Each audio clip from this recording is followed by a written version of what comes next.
If you'd asked 10-year-old me what success looked like, I probably would have said, owning a vending machine, or being able to afford 2 sodas a day. Now at 28, success looked like 432,000 Amex travel points. It also looked like 3 years of skipping Ubers, sleeping in airports instead of booking layover hotels, and packing protein bars instead of buying food on flights. Every swipe, every mile, every coupon tank of gas added to that sweet, glimmering mountain of points. I never spent them. Not once. Because I had a dream. Not a Bora Bora on a yacht kind of dream. I just wanted to take one real vacation. A quiet beach, no service, hammock, audiobook. That was it. Something that said, "Hey kid, you made it out." Except when I finally decided to use those points, my account balance didn't say 432,000. It said 2,100. At first, I thought it was fraud. Some hacker in Belarus buying Ferris wheel tickets in Tokyo or booking scuba diving in the Maldives. But when I checked the trip details, my jaw dropped. Cancun. First class. 5-star resort. Spa packages. An excursion labeled Sea Turtle Intimacy Experience. Whatever the hell that meant. The names on the itinerary? Mom. Dad. My sister Kelsey. Her husband Brad. That's when I knew. It wasn't fraud. It was family. I stared at the screen, blinking like that might reverse it. Then I texted Mom. "Hey. Did you guys use my Amex points?" 3 dots. Then this reply. "Oh honey, yes. I was going to tell you, but we figured you'd help. You never use them, and Kelsey really needed this trip. Stress is so bad for fertility." No joke. That was her explanation. No apology. Just a casual mention of my sister's ovary-related stress as justification for draining 3 years of my effort. And they were already gone. Already sipping something coconut-flavored by the infinity pool. I didn't answer her text. I didn't call. I just sat there in my studio apartment, next to my broken ceiling fan and the $20 Amazon leather chair I got secondhand, wondering when exactly I became the family charity case. The one everyone assumes will chip in, step up, stay quiet. This wasn't new. When I was 12, they gave my birthday money to Kelsey because she forgot her wallet at the mall. When I was 16, I won a school essay contest, $500 prize. Dad took it to fix Kelsey's used car, which I later found out she crashed while Snapchatting. When I was 18, they used my graduation gift to help her cover a spring break ticket to Cabo. I once caught Brad wearing my hoodie, and when I pointed it out, he said, "We're all family, bro." That was the Carter household motto, we're all family, until it's time to split the check. I used to think maybe if I just worked harder, proved myself, they'd see me differently. But that line kept moving. No matter how much I did, how much I saved, how little I asked, I was always the reliable one.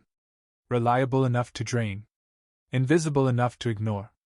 But this was next level. So I did the most mature, rational thing I could think of. I logged into the airline app and looked at their return flight. Status confirmed. Non-refundable. Fully changeable. All booked with my account. A little voice inside me said, "Be the bigger person." Another voice, a much louder, sassier one that sounded exactly like my college roommate after 2 tequila shots, said, "Be petty." Guess which one I picked? Canceling the flight was absurdly easy. Disturbingly easy. Like, why does a petty gremlin like me have this much power? Easy. One drop-down menu, one modify trip. Click and boom, their return flight was officially moved to December of the following year. Not even direct. 3 layovers. 1 overnight. Have fun in Newark, Brad. I didn't delete the flight. I'm not evil. I just postponed their grand return to the U.S. by 13 months. A creative sabbatical, if you will. The screen flashed a cheery update confirmed, and I sat back in my chair like a Bond villain who just launched the missile. Except my lair was a studio apartment with flickering lights and an air fryer that beeped randomly. I didn't feel guilty. Not even a flicker. What I felt, if I'm being honest, was clarity. Not revenge, clarity. Not, "I'll show them," clarity. Just silence. For the first time in years, I had drawn a line. A real one. Not a sarcastic comment at Thanksgiving. Not a passive-aggressive meme in the family group chat. A line. I closed my laptop and wandered into the kitchen. Made a sandwich that felt like a Michelin star experience. Sourdough, avocado, sliced turkey, baby spinach, goat cheese, and my forbidden indulgence, sun-dried tomatoes. I didn't even sit down. I ate it standing up like a king surveying his conquered land. Then I cleaned. Not because it was messy, but because I wanted to. Like clearing physical space would help make the emotional one real. I vacuumed. I wiped counters. I even used glass cleaner on my mirror for the first time in months. Maybe years. I danced to a playlist I hadn't touched since college, early 2000s emo bangers. I was wiping baseboards while screaming lyrics about heartbreak and eyeliner. It was glorious. Still no texts. No missed calls. No. "Did you mess with the flights?" Panic. And that was fine. I didn't want to gloat. I didn't want to argue. I just wanted the power dynamic to shift, even if they didn't know it yet. Around 4 p.m., I ordered Thai food. The expensive kind. The one I always skip because, "You should save your money," whispered in my brain using my dad's voice. Not tonight. I got pad thai, spicy eggplant, mango sticky rice, and 2 spring rolls just because I felt like it. I even tipped the driver extra. I watched a trashy dating show while eating, laughing alone in my clean apartment, every bite better than the last. I'd spent years eating discount ramen and using rewards points like a scavenger. Tonight? This was for me. I muted the family group chat. Not because anything was happening, it wasn't. But I knew eventually it would start buzzing, and I didn't want to hear it. Not until I was ready. Later that night, I lit the fancy candle my ex got me for a birthday. I'd never burned it, said I was saving it. For what? A visit from royalty? A personal breakthrough? Well, consider the breakthrough arrived. It smelled like bergamot, sandalwood, and justice. Then I took the longest shower of my life. Washed my hair twice. Shaved. Moisturized. I even flossed. Who the hell was I? And when I got into bed, clean sheets, cool pillow, I felt something strange. Stillness. No guilt. No resentment. No obligation. No wondering if I was being dramatic. Just peace. They didn't know it yet. But I had just taken something back. It started small. A hiccup. A tiny bubble in their tropical fantasy. 2 days after I rearranged their return flight, my phone lit up with a notification. Not a call. Not a message. Just a forwarded email from the airline. Subject: Itinerary change, flight AB714, departure modified. I opened it slowly, half expecting a dramatic explosion. But nope. Just an automatic system notice. Nobody had even noticed yet. So far, so good. I went back to sipping my overpriced cold brew like I was an innocent civilian. Because technically, I was. That night, I lay in bed with my phone on Do Not Disturb and scrolled through Kelsey's vacation posts. She was documenting the whole thing like it was her full-time job. Pool selfies. Couple shots with Brad, who never seemed to know where the camera was. Caption after caption about healing and deserving joy. And weirdly, nothing about mom or dad. They weren't tagged. No beach pics with them. Just the occasional blurry photo of a resort buffet and one video of my dad getting a sunburn while trying to paddleboard. By the 4th day, I noticed something else: fewer posts. Her usual spam of selfies slowed to a trickle.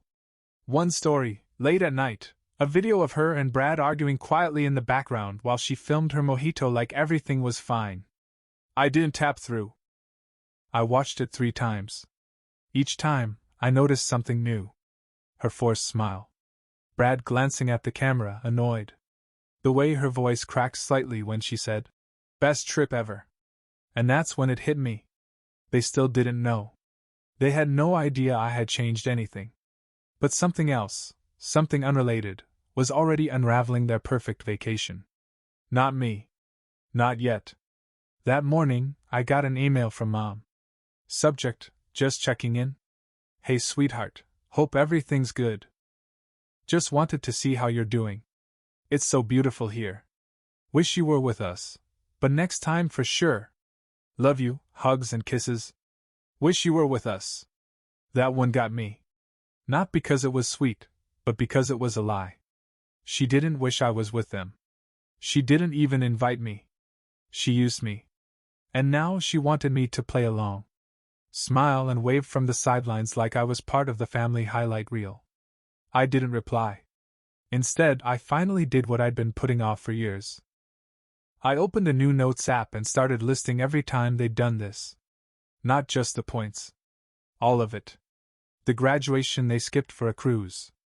The birthday dinner where they, accidentally, forgot to bring a gift but bought Kelsey a new bracelet. The time I asked Mom for help with rent during COVID and she said, "We're stretched thin." Right before posting a photo of their new kitchen backsplash. By the time I was done, the list was long. Like, if I ever go to therapy, this is the first thing I show them. Long. I stared at it for a full minute. Then I hit lock note. Password protected. Just for me. A receipt of everything I'd let slide. Until now. Later that afternoon, I ran into my neighbor, an older woman named Grace who always asked about my day like we were lifelong friends. She saw the spring in my step and raised an eyebrow. "What's got you walking like you just won a lawsuit?" I laughed. I couldn't help it. Just finally standing up for myself, I guess. Grace grinned. "Took you long enough." Then she handed me a Tupperware of lemon bars. "Just because." And right then, I realized something. This whole time, I'd been waiting for validation from people who never really saw me. Who used my kindness as a coupon. Who took my silence as permission. But here was Grace. No expectations. No baggage. Just lemon bars and warmth. Sometimes, family isn't who you're born into. Sometimes it's your neighbor with a cat named Steve and a talent for passive-aggressive gardening. That night, I finally opened the airline app again. Return flight unchanged. They still hadn't noticed. They were still sipping margaritas on borrowed time. But the countdown had started. The text came on day 6. Not from Mom. Not from Kelsey. From Brad. "Yo man. You know if the airline app's broken? Says we're flying home like next year, lol." I stared at it. There it was. The first crack. Not a scream. Not a confrontation. Just Brad being, well, Brad. Casual. Clueless. Still thinking it was some harmless glitch. I didn't reply. Instead, I waited. Just to see what would happen next. Because here's the thing about people like Brad, they assume systems exist to serve them. That someone else will fix it. That things just work out. Especially when you've never had to read fine print in your life. So I gave him a little time to stew. 15 minutes later, a follow-up. Or like, "Is this some time zone thing? Bro, time zone?" Kelsey finally messaged me a full hour later. Her message, of course, was laced with fake sunshine. "Hey, smiley face, quick cue. Weird thing with our return flight. Might be a glitch. You seeing the same thing? No accusations. No direct blame. Just a quick cue, and a cutesy emoji like she wasn't talking about being stranded in a foreign country. It was almost artful, how she managed to act like this was my shared concern. Like we were teammates. Like she hadn't drained my entire account and told me, "You never used them anyway." I didn't respond. I went to work instead. That day, I installed a ceiling fan for an elderly couple who paid me in both cash and banana bread. Their granddaughter had drawn a crayon thank you note that said, "You fixed the wind." That note went straight onto my fridge. Meanwhile, back in paradise, the Carter family group chat finally came to life. "Mom. Flight thing is strange. Can you check with the airlines, sweetie?" "Dad. What did you do?" Kelsey. We're not mad, we just need to understand what's happening, okay? Like, please. This is serious. They still didn't get it. They thought it was some error I could magically fix. The airline app wasn't broken. It was working perfectly. It had processed their itinerary change with pristine corporate efficiency. I just didn't change it back. That night, they started sending screenshots.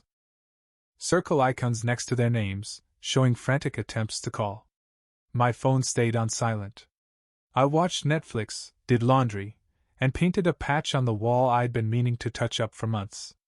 They were still on the other side of the world, still technically in paradise. Palm trees, buffet stations, spa discounts. But now there was something different in their posts. Kelsey posted a picture of a sunset with no caption. Mom uploaded a blurry shot of her breakfast. Brad posted a meme about first world problems. That didn't land like he thought it would. Even the filters looked more washed out. And the story views? I was watching every single one. Still silent. Still waiting. Later, as I lay in bed, my phone buzzed again. Another message from Brad. Bro, just tell us if this was like intentional or something. We can fix it. Just say something. That was the moment I realized. They were scared. Not because they'd been caught. Not yet. But because I wasn't reacting the way they expected. I wasn't yelling. I wasn't arguing. I wasn't begging to be understood. I was silent. And that silence? It spoke louder than anything I'd ever said. Day 7. 9:12 a.m. I was halfway through installing a smart dimmer switch in a client's hallway when my phone buzzed. Hard. Long. It was the kind of buzz you feel in your spine, not a notification, but a call. Mom. I stared at the screen. Her name glowed like a threat. Same contact photo from years ago, her hugging our childhood dog like she hadn't emotionally dropkicked me for the last decade. I let it ring out. Seconds later, buzz again. Kelsey. Then Brad. Then Dad. All back to back, like a coordinated guilt operation. I flipped the phone over, face down on a stack of screws. Kept working. The hallway dimmer didn't care about my family drama. But they didn't stop. Text after text. The Carter guilt cannon had officially opened fire. Mom. This isn't funny anymore. Call us. Please. Kelsey. Are you serious? You're doing this? What even is wrong with you? Brad, because of course. Bro, this might be a federal crime tbh. I was halfway through a banana when the long one came in. A full scroll of emotional manipulation wrapped in flowery language, classic mom. I don't know what's gotten into you. We've always loved you. We're family. Yes, we used the points, but you never used them. And Kelsey really needed this. Do you have any idea how stressful things have been for her and Brad? This trip was a blessing. And now we're stranded in another country and humiliated. Is that what you wanted? I reread it while chewing slowly, like each bite was powered by generational disappointment. Humiliated? They booked a first-class trip with my points. Never told me. Never asked? Just assumed. And now I was the villain? No. No. For once, I wasn't going to write the apology. I texted back. We figured you'd help. That's what you said? That was it. No emojis. No explanation. Just their own words. The message was read almost instantly. But nothing came back. 15 minutes later, Kelsey's name popped up. So you're punishing us? Really? This is your big tantrum? Because what, you're bitter? I've always defended you, even when Mom and Dad said you were ungrateful. This is so sad. Defended me. Like I was a stray they took in.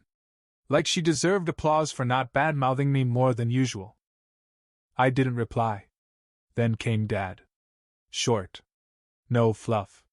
Just fix this. Or don't bother coming home. That one sat different. Home. Like that word still meant something. Like I hadn't already spent half my life trying to earn it. I stared at the message until the screen dimmed. Then I turned the phone off completely. Slid it under the couch like it might infect me if I kept holding it. That night, Grace knocked. Foil-wrapped lasagna in hand. You looked like someone who could use a reset, she said. And carbs. We ate on the porch. Talked about her garden, the neighbor's weird wind chimes, and how her cat Steve had developed an obsession with paper bags. No guilt. No conditions. Just warmth. I thought about how many years I'd spent justifying people's cruelty because of their titles: Mom, Dad, Sister. But Grace didn't need a title. She just showed up. With food. And peace. Somewhere in Cancun, the Carter clan was still trying to figure out how a flight got changed. But the truth? It wasn't just the flight. The route home had been broken long before. They just hadn't noticed until they couldn't book their way back. They landed on a Tuesday. No fanfare. No triumphant return. Just an Instagram story from Kelsey, naturally. She'd posted a filtered selfie of her and Brad at baggage claim, both wearing travel pillows and 1,000-yard stares. Caption: When your vacation turns into a Netflix thriller but you survive victory hand airplane nail polish. No tags. No mentions. No apologies. They were back on U.S. soil, but quieter than I expected. No calls. No follow-ups. No angry speeches from Dad demanding I come explain myself like a man. Just silence. And that's when it hit me. They weren't preparing a confrontation. They were embarrassed. Not about what they did, but about what didn't happen. I hadn't chased. I hadn't begged.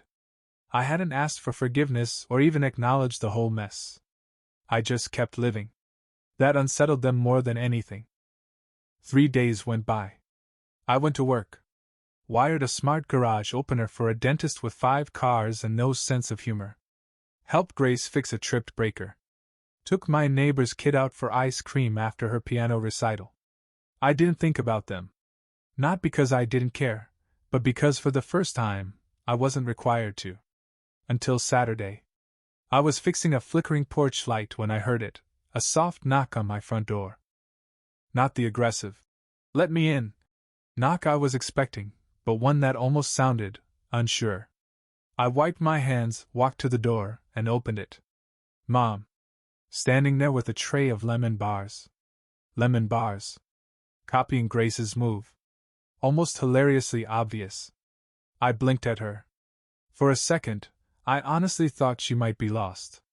"Hi, sweetheart," she said. Like this was just a casual visit. Like she hadn't gone nuclear a week ago and accused me of destroying the family. I thought we could talk." She looked different. Smaller. Or maybe it was me, standing taller. I didn't invite her in. Instead, I stepped outside and closed the door behind me. Let her sit on the porch chair, the one Grace used when she dropped off cookies and gossip. I leaned against the railing. She offered the tray. "They're homemade," she said. "Like Grace's." I gave her a long, hard look. "You stalking my neighbor now?" She chuckled nervously. No. Just, she's been posting your lasagna online. Said you're a good kid. Smart. Independent. Made me think. She trailed off. Waited for me to jump in. I didn't. She shifted in her seat. Clutched the tray like it was a peace treaty. "I don't know what happened," she said. "You've always been so generous. So steady. We weren't expecting this." "You've never." "Never what?" I asked. She glanced up. "Never punished us. Like this." There it was. The word they all danced around, punishment. But that's not what this was. "I'm not punishing you," I said. "I'm protecting myself." Her face twitched, barely. But I saw it. "I just thought," she started again. "We've always been able to count on you. We didn't think you'd really let us." She didn't finish. "Get stuck? Get scared? Get humbled? Take your pick." "You never asked," I said. "You just took. And when I stopped letting you, I became the problem. I didn't mean for it to feel like that. I believe that. And it didn't matter." Because intention doesn't undo a pattern. She looked down at the lemon bars. These are your favorites, she said. Used to be, anyway. They weren't. That was Kelsey's favorite. I didn't correct her. I'll let you know, I said slowly, when I'm ready to talk. And then I opened the door. Walked inside. Didn't slam it. Didn't lock it. Just closed it gently. Softly. Like closing a chapter, I finally realized it wasn't mine to carry anymore. It started with a Facebook post. Not mine. Grace's. She'd uploaded a blurry but heartfelt shot of us on her porch, both holding coffee mugs and laughing at something. I think Steve the cat had knocked over a wind chime mid-pounce. The caption? Proud of this one. Built everything with his own 2 hands. Even wired my whole house. No charge. Just heart. I didn't think anything of it. But my family did. Because the comments exploded. Grace had friends, man. Like old school, church basement, potluck sharing loyal Facebook crew. And they were nosy. Comment after comment rolled in. This your neighbor's son? He's a good one. Heard he helped the Johnsons too, rewired their whole 2nd floor. Didn't he just get that city contract? For the senior center remodel? That last one? Yeah. That wasn't public yet. Turns out Grace's cousin was on the city board and had already let it slip. I'd just been selected to lead the entire electrical overhaul of 2 community buildings. It was a 6-month project, a fat check, and a guaranteed future network of clients. The Carter family group chat came alive that evening. Dad. City contract? What city contract? Brad. Wait, are you doing commercial work now? Kelsey. OMG, is that why you've been acting different? Like, I don't need you. Vibes? Mom didn't say anything. I didn't reply. Again. But the next day, I bumped into her. At the grocery store. She was in the bakery aisle, staring at frozen pie crusts like they held life advice. She flinched when she saw me. I just nodded. Started walking past. But she reached out, hand brushing my elbow. You're really not coming back, she said, quiet. Are you? I didn't stop walking. But I turned my head slightly, just enough for her to hear me. I didn't leave, I said. I just stopped being useful. That was it. No rage. No guilt. Just truth. And in her silence I heard it, the first moment she really got it. That night, Kelsey messaged me. Okay, but like real talk, are you seriously the one who got that senior center gig? Because Mom's acting weird and Dad's in a mood. And Brad's trying to Google what conduit wiring is. Faced with tears of joy. I left it on read. Meanwhile, Grace knocked on my door with another tray. Not lasagna this time, brownies. What's the occasion? I asked, raising an eyebrow. She grinned. You're on TV, she said. Local news just aired a segment. You look terrified. Stop fidgeting with your belt in interviews. I groaned. They said it'd be audio only. Well, she said, pushing the tray into my hands, next time don't wear your oldest jeans. And sure enough, there I was, 30 minutes later, caught on the 6 o'clock local news, standing awkwardly in front of the senior center, holding a clipboard like it might explode. The anchor called me a local small business owner empowering the neighborhood through skilled trades. The Carter group chat exploded again. Brad. Bro.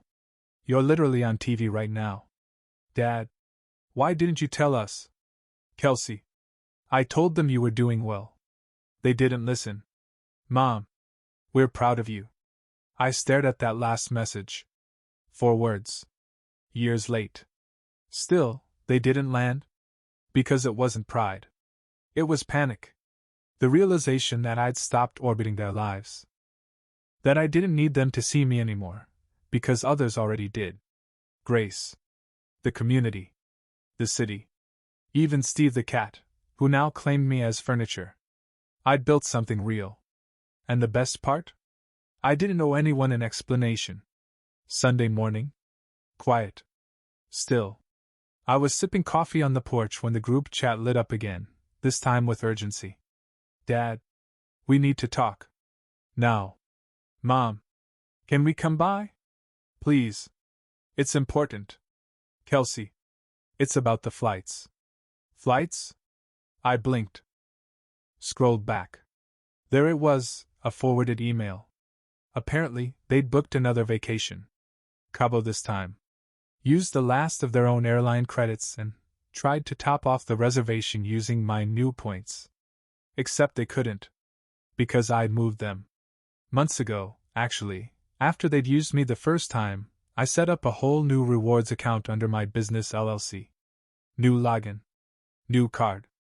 New everything. They weren't even denied. They were flagged. Security notice. Attempted use of unauthorized credentials. Frozen. Their names were now marked for account review. I could almost hear the family dinner argument that followed. And then, silence again. For hours. Until around noon, when I got a text from Brad of all people. Dude. You locked us out. The miles. The upgrades. Everything. Then, a follow-up. Not cool, man. Not after everything we did for you. I laughed. Actually laughed. Everything they did? I built their deck. Wired their garage. Lent them money I never saw again. Babysat. Cooked. Moved furniture. Bought groceries. Sat through birthdays where I wasn't acknowledged and holidays where I played photographer but was never in the photo. And now I was not cool for protecting myself? I didn't reply. Instead, I took a walk. Downtown. Past the community center I was now remodeling. Past the library I'd volunteered at. Past the corner cafe where Grace had made a chalk sign that said, "Coffee's on us, electrician guy." People waved. Nodded.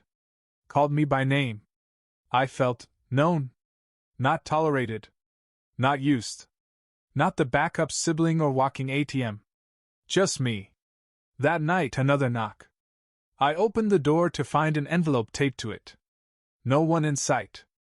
Inside was a letter. From Mom. I don't know how we got here. You were always the easy one. The dependable one. We didn't mean to take advantage. But maybe we did. I see now that we hurt you. And I'm sorry. I hope someday you'll come back. I sat on the couch and stared at it. Folded it once. Twice. Slid it into a drawer. Then I opened my laptop. Typed one sentence. Please remove the following users from all associated accounts, names listed. Click. Sent. No rage. No last words. Just closure. And one last quiet moment as I sipped my coffee again, watching the sun dip low, while somewhere in a group chat, someone asked, "Wait, why can't we check in for the return flight?"